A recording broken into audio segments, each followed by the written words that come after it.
For years, movie studios have accommodated comics and books to the screen using wild success.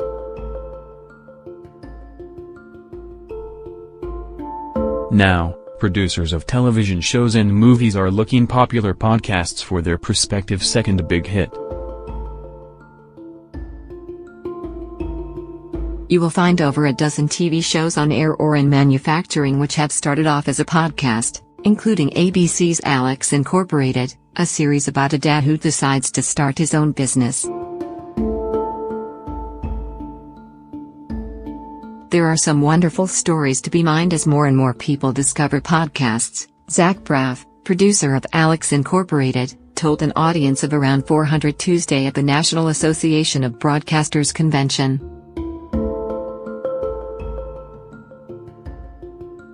The NAB show has made podcasting, one of the fastest-growing broadcast segments, a key focus this year. The show features several panels and a pavilion dedicated to podcasting. A live recording in the podcast studio in Central Lobby. #NAB show #podcasting pic.twitter.com/iCalWujadakal. Podcasts are episodes of a program available on the internet and run the broad spectrum of topics from politics to crime, travel and sports. There are now more than 500,000 podcasts in more than 100 languages on Apple iTunes, according to Variety magazine.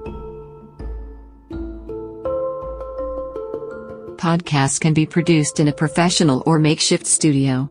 Most podcasts are started by individuals with a passion for a particular topic.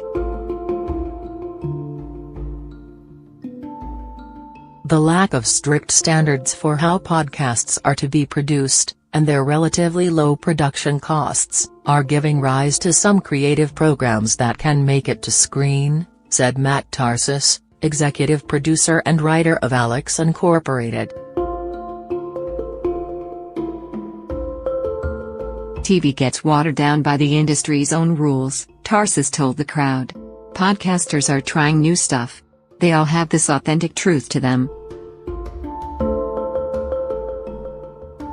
Deciding which podcast to adapt can be easier than deciding on a book because of the more intimate connection created with characters through their voice, he said. You can hear the nuance in their voice. It is easier for dumb people like me to say, I can make this a show. Payne Lindsay, who directed a few short films, started his documentary podcast Up and Vanished in 2016 because of the low startup costs, he told the audience. His program, about an unsolved murder in Georgia, surged in popularity, garnering more than 140 million downloads. It also helped generate important tips that finally lead to an arrest last year in the 12-year-old case. I'm thinking about leaving a trail of obscure pictures over the next week that gives hints to season 2 of Up and Vanished, starting with this one. pic.twitter.com/or9k5jojtell. Propagate Content, a production and distribution company, will turn Up and Vanished into a TV series to be aired on Oxygen, a crime-themed cable TV channel. Podcasts are the new books to be adapted. You already have a built-in audience ready to move to television, Lindsay said. More than 30 million individuals watch, listen to or download a podcast each month, according to Nielsen ratings. The podcast audience has doubled over the past several years, driven by the growth in smartphones.